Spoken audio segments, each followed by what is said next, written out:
کا ترجمہ جب قرآن کریم پھیلا تو دینی کام جو علمی سطح پر ہوا ہے وہ سب سے زیادہ فارس پہلے فتح بھی ہوا، اور فارس نے بڑے بڑے اہل علم بھی پیش فرمائے، محدثین کی اکثریت ہمیں فارس سے ملتی ہے، اور قرآن کریم کا پہلا ترجمہ فارسی میں ہوا غیر ملکی زبانوں میں سے، تو فارسی میں تزکیے کا ترجمہ تصوف کر دیا گیا۔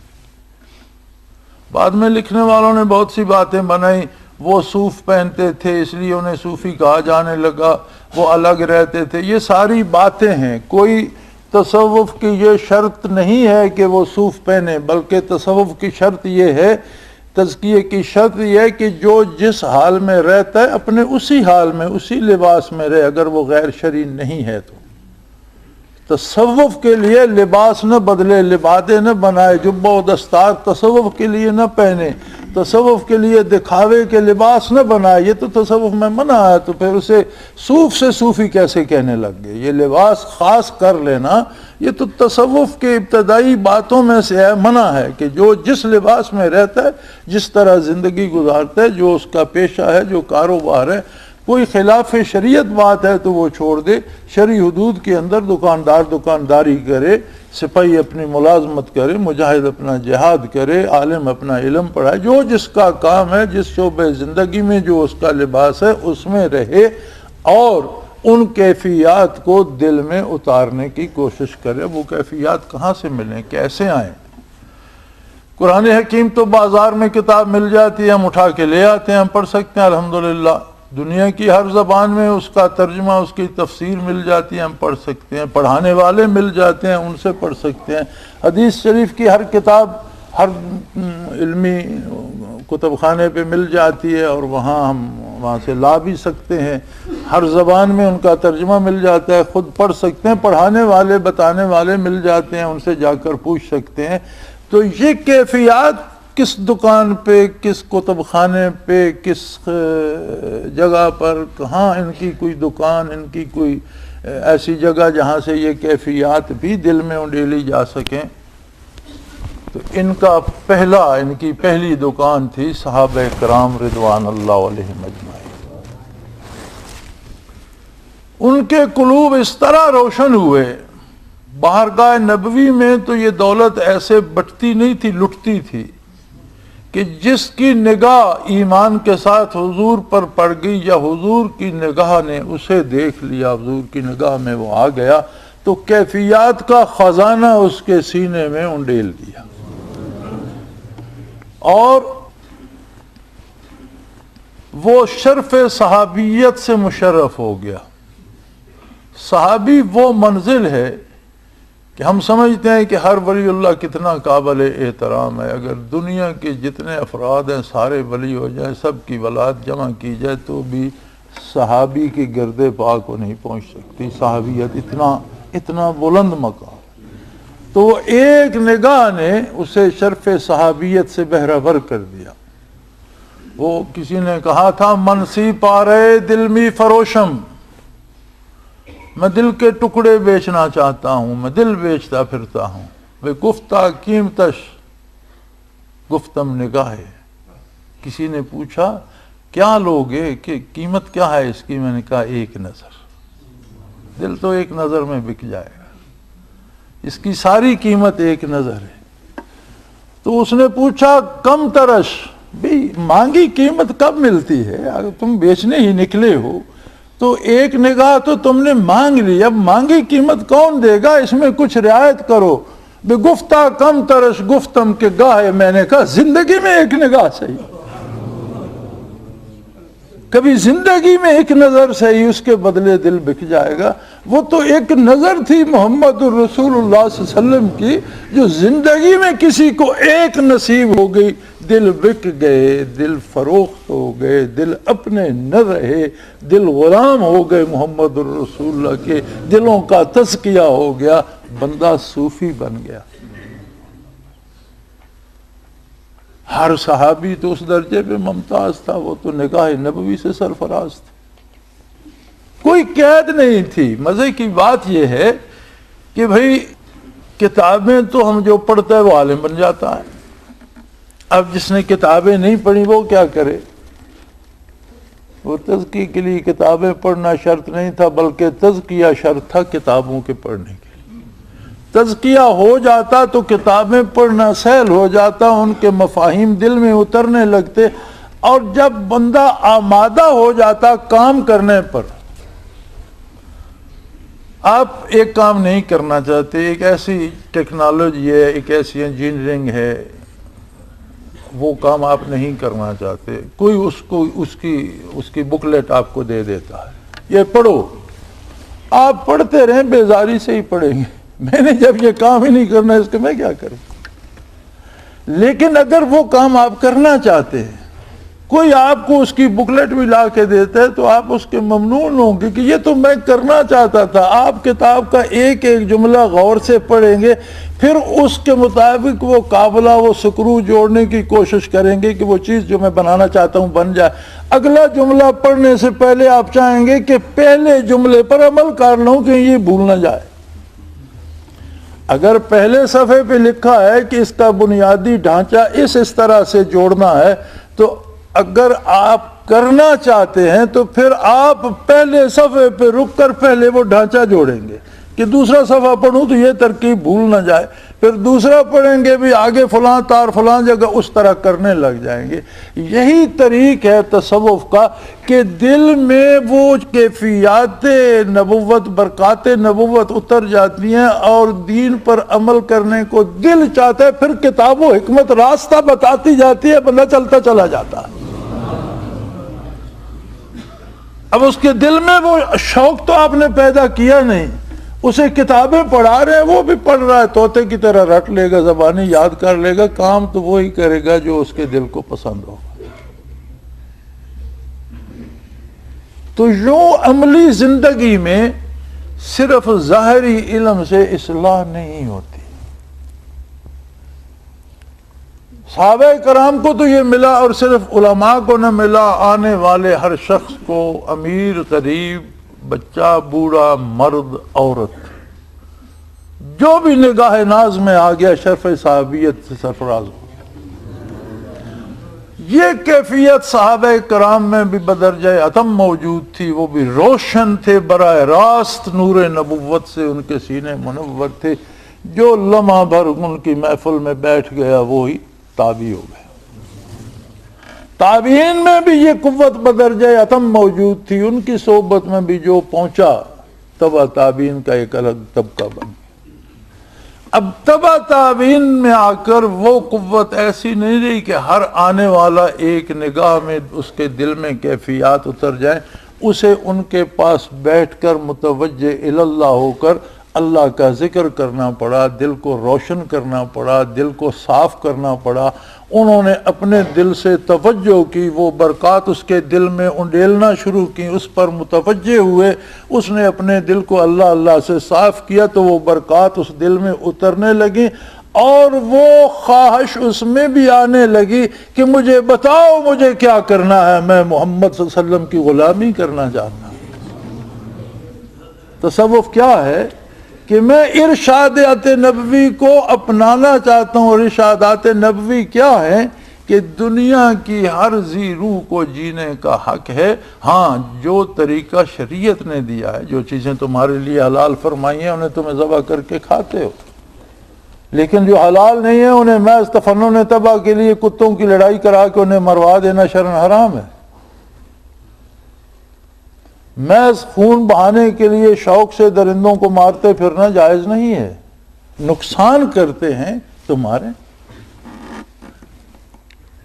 انسانوں کے تحفظ کے لیے درندوں کو مارنا پڑے تو ایک جواز ہے، لیکن خون بہانے کے شوق میں تو آپ درندوں کو بھی نہیں مار سکتے۔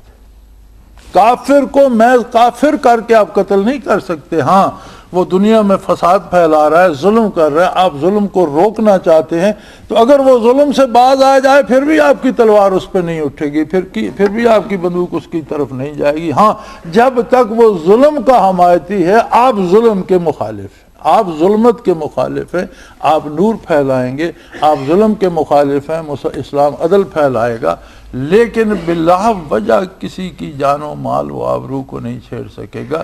تو یہ ہوتا تب ہے کہ تصوف یا تزکیہ وہ کیفیات اگر قلب میں آ جائے.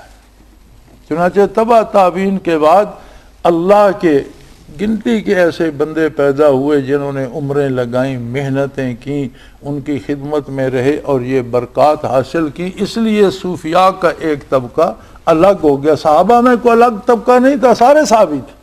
تابعین میں کوئی الگ طبقہ نہیں تھا، سارے تابعی تھے. کوئی علم میں ممتاز ہے ورنہ تقوی میں ممتاز ہے، وہ الگ گل ہے، الگ بات ہے، لیکن تابعی سارے تھے. تبا تابعین سارے تبا تابعین تھے. کوئی ان میں ورا تقوی میں ممتاز ہے، کوئی جہاد میں، جو انفرادی اوصاف ہیں وہ الگ ہیں، لیکن بنیادی صفت جو ہے تبا تابعی ہونے کی وہ سب کی تھی. تبا تابعین کے بعد پھر گنتی کے لوگ آگے اور وہ صوفی کہلائے. وہ ایک الگ طبقہ بن گیا نا. پھر ہر کسی میں تو یہ جرأت نہ رہی، ایک الگ طبقہ بن گیا. لیکن ان صوفیوں کی تاریخ تب سے اب تک یہ ہے کہ جن لوگوں نے وہ برکات حاصل کرنے کے لیے محنتیں نہیں کی، وہ ان صوفیوں کے پاس پہنچے، انہوں نے ان کے دلوں میں وہ کیفیات انڈی لی اور یوں وہ اصلاح خلق کا سبب بنتے رہے. بے شک تاریخ میں آپ پڑھیں گے کہ سلاطین نے، حکمرانوں نے، بادشاہوں نے ممالک فتح کیے، لیکن صرف ممالک فتح کیے، قلوب ہمیشہ صوفیوں نے فتح کی. زمین پر قبضہ سلاطین نے، افواج نے کیا، ملکوں کی سرحدیں بدل دیں، لیکن دلوں کی ریاست میں کوئی سلطان، کوئی فوج، کوئی لشکر نہیں جھانک سکا. دلوں کی سلطنتیں ہمیشہ صوفیوں نے فتح کی. اور تصوف یا تزکیہ اتنا اہم ہے اسلام میں کہ اسے اللہ نے تعلیم کتاب و حکمت سے پہلے جگہ دی.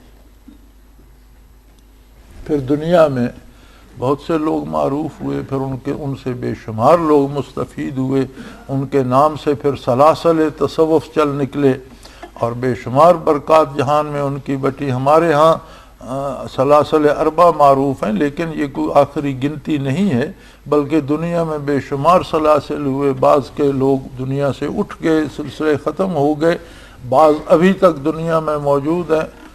الانتباہ فی سلاسل اولیاء اللہ میں شاہ صاحب نے رحمۃ اللہ تعالیٰ علیہ نے 16 سلسلوں کا یا 14 سلسلوں کا تذکرہ کیا ہے، جبکہ اس وقت بھی برِ صغیر میں تو یہ 4 ہی موجود تھے. تو اس سے زیادہ بھی ہو سکتے ہیں، وہ تھے جو ان کے علم میں آئے اور جو معروف تھے. لیکن بہرحال یہ لوگ ہمیشہ رہے. اور ایک بات اور بھی میں عرض کر دوں، دین کا محافظ اللہ ہے. نحن نزلنا الذکر وإنا لہ لحافظون. قرآن حکیم نصیحت کی کتاب اور ذکر اپنی یاد ہم نے اتارا ہے، ہم اس کی حفاظت کریں گے. اب قرآن کی حفاظت میں کیا کیا آتا ہے؟ یوں تو قرآن علم الہی میں محفوظ ہے، لوح محفوظ میں محفوظ ہے، پھر اس کی حفاظت وہاں تو ہو رہی ہے. یہ جو حفاظت ارشاد فرمائی گئی یہ اس دار دنیا میں ہوگی. کیا دار دنیا میں صرف عبارت کی حفاظت ہوگی اور قرآن کو سمجھنے اور اس پر عمل کرنے والے ختم ہو جائیں گے؟ اگر قرآن کو کوئی سمجھے ہی نہیں، کوئی اس پر عمل ہی نہ کرے تو کون سی حفاظت ہے؟ یہ حفاظت ان سب کو محیط ہے کہ لوگ قرآن کو یاد بھی کریں گے، لوگ قرآن کو سمجھیں گے بھی اور لوگ قرآن پر عمل بھی کریں گے. یہ جو عمل کرنے کا کام ہے اس کی قیادت صوفیوں کے پاس رہی اور ہمیشہ رہے گی.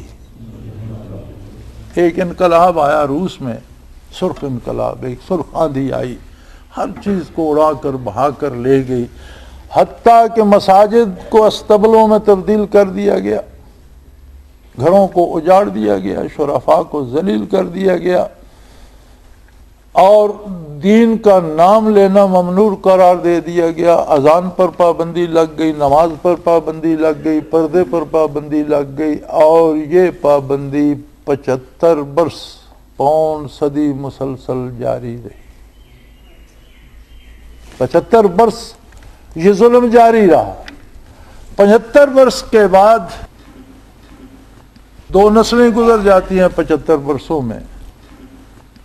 جب تیسری نسل آئی تو اس میں تنگ ہو کر، چونکہ غیر فطری نظام تھا، اس میں کچھ کشادگی کی، اسے کچھ توڑا، ان پابندیوں کو کچھ توڑا، تو خیال یہ تھا ان کا کہ اب اسلام کا نام لینے والا کوئی نہیں ہوگا، لیکن جب وہ پابندیاں ہٹی تو پھر نیچے سے نمازی نکل آئے، اور وہ ان کی بھی تو آخر دوسری نسل تیسری نسل آ گئی تھی، تو انہیں کس نے نمازیں پڑھائیں؟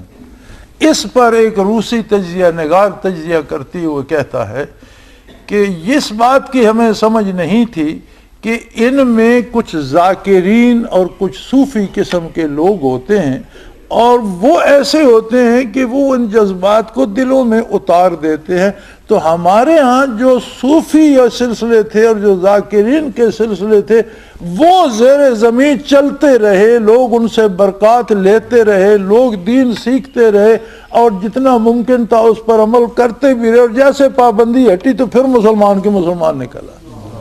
اس کی بقا کا سبب اس تجزیہ نگار نے تصوف کو اور ذکر الہی کو رکھا کہ ان میں ذاکرین تھے، صوفیات تھے، جو دلوں میں ان جذبات کو منتقل کرتے رہے نسلاً بعد نسلاً، اور جب یہ ظلم کی تاریکی ہٹی، سرخ آندھی جب تھوڑی سی چھٹی تو پھر درمیان سے صدا آنے لگی، لا الہ الا اللہ محمد الرسول اللہ۔ سو تحفظ قرآن کی جو اللہ کا جو وعدہ ہے، یہ سب سے پہلے ان صوفیوں کو حاصل ہے، یہ ہمیشہ رہیں گے، یہ برکات محمدی ہمیشہ دلوں میں انڈیلتے رہیں گے، اور یہ جذبات بنیادی طور پر یہ جذبات پیدا کرتے رہیں گے کہ مجھے حضور کی غلامی کرنی ہے، مجھے بتاؤ حضور فرماتے کیا ہے۔ اس لیے قرآن نے اپنی ترتیب میں کتاب و حکمت کو تزکیے کے بعد رکھا کہ جب تزکیہ ہوگا، تصوف آئے گا، تو دل میں ایک جذبہ آئے گا، ایک دل میں ایک طوفان اٹھے گا کہ میں کیا کرتا رہا ہوں اب تک، مجھے حضور کی غلامی کرنا ہے۔ اب اسے غلامی کون بتائے؟ کتاب و حکمت بتائے گی، اللہ کا قرآن بتائے گا، نبی کی حدیث بتائے گی صلی اللہ علیہ وسلم کہ تمہیں یہ کرنا ہے۔ پھر بھی اس مکینک کی طرح کام کرے گا جو چاہتا تھا کہ یہ چیز میں بنوں، اس سے بن نہیں رہی تھی، آپ نے اسے بکلیٹ دے دی، وہ خوش ہو گیا، ایک ایک سطر کو پڑھ کر اس کے مطابق کام کر رہا ہے۔ اسی طرح جب یہ اپنی زندگی کو، دنیا کو، انسانیت کو سنوارنے کا ایک جذبہ اس کے دل میں اتر جائے گا، پھر آپ اسے قرآن پڑھائیں گے وہ اس پر عمل کرے گا، پھر آپ اسے حدیث سنائیں گے وہ اس پر عمل کرے گا، پھر وہ جرا قدا نہیں کرے گا، اسے اعتراض نہیں سوچیں گے، وہ اس پر لے دے نہیں کرے گا، بلکہ آپ کا شکر گزار ہوگا کہ آپ کا بہت شکریہ، آپ نے میری منزل آسان کر دی، آپ نے میری مشکل حل کر دی، آپ نے مجھے بتا دیا کہ مجھے اس طرح سے کرنا ہے، مجھے ظلم کو روکنا ہے، مجھے عدل کو پھیلانا ہے، مجھے جہالت کو روکنا ہے، مجھے علم کو پھیلانا ہے۔ کفر